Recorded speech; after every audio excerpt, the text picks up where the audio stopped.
The Onts Chapter 5 Mandible House Rules. The Mandible House was tucked into a far corner of Dripping Fang Forest. It was a once magnificent old two-story building with a tower. It had pointed arches above the windows. The brown paint that had covered its shingles was peeling away in curled up strips, like dead skin after a painful sunburn.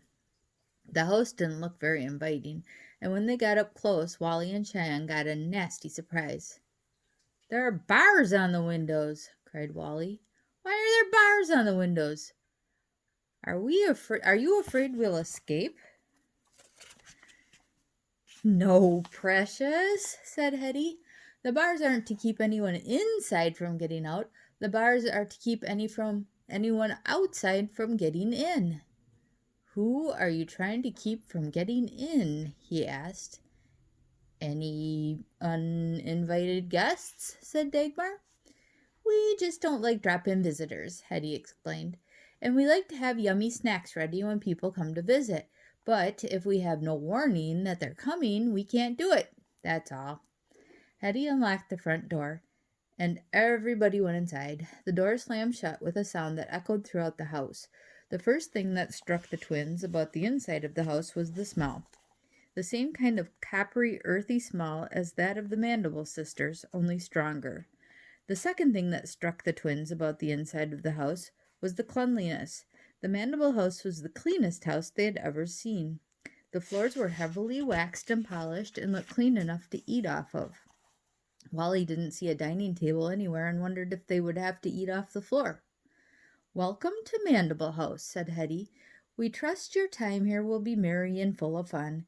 And now my sister Dagmar will instruct you in the Mandible House rules. Dagmar?" "Thanks, Hetty," said Dagmar. "All right, children, rule number 1. You will always address us as Aunt Dagmar and Aunt Hetty. And notice, children, that we pronounce aunt as aunt, not aunt." "That's because Dagmar and I are not insects," said Hetty. "Ha ha," said Dagmar. "If we do decide to adopt you, then, and only then, you may address us as Mommy Dagmar and Mommy Hetty. Understand? Good. So, to review, Cheyenne, how will you address us during the trial period?" "Aunt Dagmar and Aunt Hetty," said Cheyenne. "Achoo!" Hetty swiftly mopped Cheyenne's nose and stuffed the tissue into her purse. "Excellent, dear," said Dagmar. "And Walter, how will you address us during the trial period?" "Aunt Dagmar and Aunt Hetty," said Wally. "Excellent, Walter," said Dagmar. "Now then, rule number 2. Never at any time, and I can't stress this too strongly, children, never will you be permitted to go into either our bedrooms or the cellar. Is that quite clear, Cheyenne?" "Yes, ma'am," said Cheyenne. "Excuse me," said Dagmar. "Yes, what?" "Yes, Aunt Dagmar," said Cheyenne. Achoo! "Excellent," said Dagmar. "Walter, what is it that you children are never permitted to do?" Wally swallowed and took a deep breath to control himself. "Go into your bedrooms or the cellar, Aunt Dagmar," said Wally. "Perfect, Walter," said Dagmar. "Rule number 3. Any and all unusual noises or odors that you may notice in Mandible House are none of your business and are never to be asked about. Is that quite understood, Cheyenne?" "Yes, Aunt Dagmar," said Cheyenne. "Good," said Dagmar. "Walter, would you kindly repeat house rule number 3? Wally stifled a sigh. "Rule number 3. Any and all unusual noises or odors that we may notice in Mandible House are none of our business and are never to be asked about." "Absolutely fantastic, Walter," said Dagmar. "I am very impressed. Next, rule number 4. Never under any circumstances will you ever tell anybody what you see or hear in Mandible House.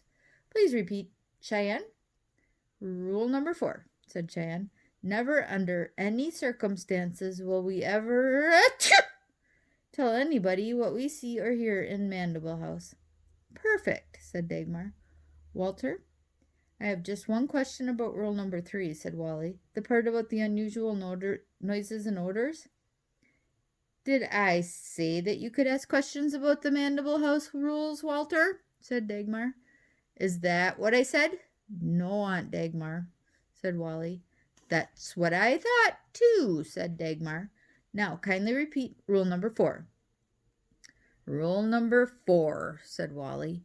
Never, under any circumstances, will we ever tell anybody what we see or hear in Mandible House. If you remember just one rule, and you'd better remember more than that, make it rule number 4, said Dagmar.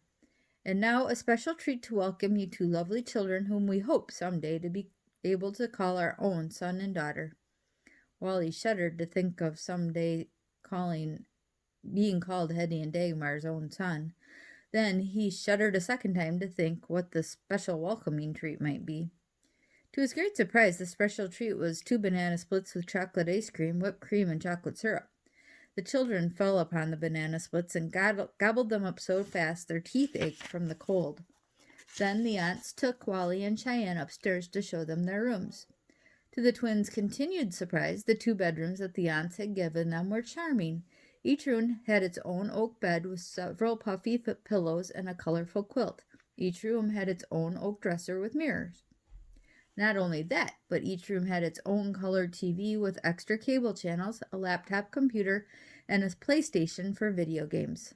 This is amazing, cried Cheyenne. I love it. This is very nice, said Wally. I like it. A bit better than the Jolly Days orphanage, isn't it? Said Hetty. Both Wally and Cheyenne laughed out loud.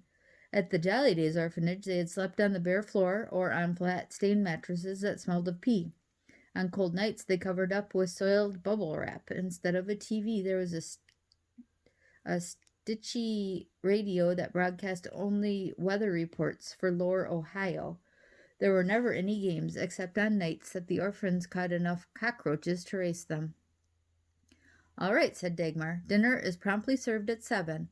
Relax, watch a little TV, but please come downstairs at 6:58. As soon as the aunts went up downstairs, Cheyenne turned to Wally. So, what do you think of the Mandible sisters now? She asked. I don't know, he replied. What don't you know? She said. Have we ever had anything like this before, Wally? Even when Mom and